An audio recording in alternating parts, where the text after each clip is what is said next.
ઘણી વખત આપણે લોકોમાં એવું જોયું છે કે તેમના અંડરઆર્મ્સ, કોણી અથવા તો જે ઘૂંટણ છે તે વધારે પડતા કાળા પડી ગયા હોય છે અને એને જ કારણે તેમને શોર્ટ્સ અથવા તો સ્લીવલેસ કપડાં પહેરવામાં શરમ પણ આવતી હોય છે.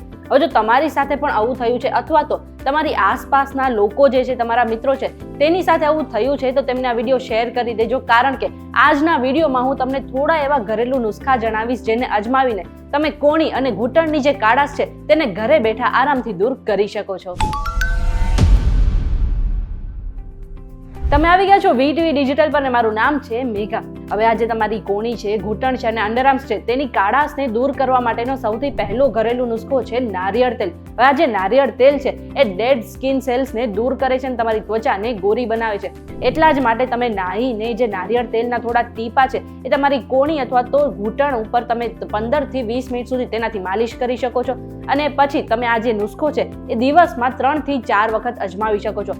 એટલું જ નહીં, તમે નારિયેળ તેલમાં 2-3 ટીપા લીંબુના ઉમેરીને પણ તેની સાથે માલિશ કરી શકો છો અને આ સિવાય અખરોટનો પાવડર ઉમેરીને પણ તમે નારિયેળ તેલની સાથે આ કોણી, ઘૂંટણ અને અંડરઆર્મ્સ પર માલિશ કરી શકો છો, જેના કારણે આ ત્રણેયની જે કાળાશ છે તુરંત જ દૂર થઈ જશે. બીજો નુસ્ખો છે લીંબુ. હવે સામાન્ય રીતે જે લીંબુ છે એને કુદરતી બ્લીચ કહેવામાં આવે છે. એટલા માટે જે પણ તમારી કોણી અથવા તો ઘૂંટણની જે કાળાશ છે તેને દૂર કરવા માટે તમારે લીંબુને અડધું કાપી લેવાનું છે અને આ લીંબુના કટકાને તમારે કોણી અથવા તો ઘૂંટણ પણ ઘસવાનું છે અને 15 થી 20 મિનિટ સુધી તમે તેને ઘસી લેશો. એ પછી તમારે ઠંડા પાણીથી તેને સાફ કરી નાખવાનું છે અને પછી એ જગ્યા પર તમારે મોઇશ્ચરાઇઝરનો લગાવીને પણ તેનો ઉપયોગ કરી શકો છો. અને ખાસ ધ્યાન રાખો કે લીંબુ ઘસ્યા પછી તમારે થોડા સમય માટે જે તડકો છે તેમાં નથી નીકળવાનું, એટલે કે સીધો સૂર્યપ્રકાશના કોન્ટેક્ટમાં તમારે નથી આવવાનું. આ સિવાય એક બાઉલમાં તમે લીંબુનો રસ નીચો, તેમાં 1 ચમચી ખાંડ અને મધ ઉમેરો અને તૈયાર કરેલી જે પેસ્ટ છે તેને પણ કોણી અને ઘૂંટણ પર લગાવી શકો છો અને હળવા હાથે સ્ક્રબ કરીને લગભગ 20 મિનિટ સુધી તેને તમારી ત્વચા પર રહેવા દો.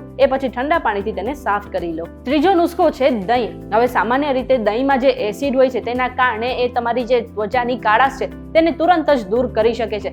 આના માટે તમારે 2 થી 3 ચમચી જે જાડું દહીં છે તેને લેવાનું છે અને તેને 4 થી 5 મિનિટ સુધી તમારી કોણી અથવા તો ઘૂંટણ પર તેનાથી તમારે માલિશ કરવાની છે અને પછી એ જે દહીંનું થર જામી જાય છે તેને તમારે 15 થી 20 મિનિટ સુધી ત્યાં ને ત્યાં રહેવા દેવાનું છે અને પછી તેને ધોઈ નાખવાનું છે. આવું તમે અઠવાડિયામાં 3 થી 4 વખત કરી શકો છો. આટલું જ નહીં, તમે દહીંમાં સરકો ઉમેરીને તેની જે પેસ્ટ તૈયાર થાય છે તેનાથી પણ માલિશ કરી શકો છો અને આ જે કાળાશ છે તેને આરામથી દૂર કરી શકો છો. આ સિવાય તમે દહીં અને કોફીનું સ્ક્રબ બનાવીને પણ આજે તમારી કોણી અને ઘૂંટણની કાળાશ છે તેને દૂર કરી શકો છો. આ માટે 2 થી 3 ચમચી દહીં લો અને તેમાં થોડી 1-2 ચમચી જે કોફી પાવડર છે તેને મિક્સ કરો અને પછી 15 થી 20 મિનિટ સુધી જે અસરગ્રસ્ત વિસ્તાર છે તેના પર તમારે તેને લગાવી રાખવાનું છે અને પછી ઠંડા પાણીથી તેને સાફ કરી લેવાનું છે.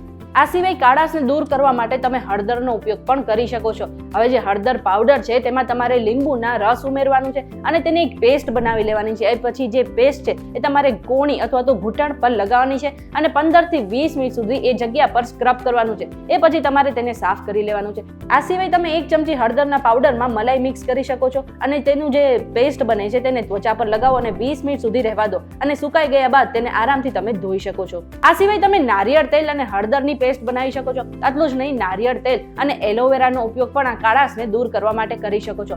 આ સિવાય તમે ઘરે બેઠા બેઠા બેકિંગ સોડા, ટમેટા, બટાકા અને જે કાકડી છે તેનો ઉપયોગ કરીને પણ તમારા ઘૂંટણ અને કોણીની જે કાળાશ છે તેને આરામથી દૂર કરી શકો છો. હવે આ બધી જ માહિતી અમે રિસર્ચ દ્વારા એકઠી કરી છે અને કોઈ પણ સ્વાસ્થ્ય સંબંધિત સલાહ માટે તમારે એક વખત ડોક્ટરની સલાહ ચોક્કસથી લેવી જોઈએ. આ વિડીયો તમને કેવો લાગ્યો કમેન્ટ કરીને જરૂરથી જણાવી દેજો અને આવા જ વિડીયોઝ જોવા માટે અમારી ચેનલ સાથે જોડાયેલા રહેજો.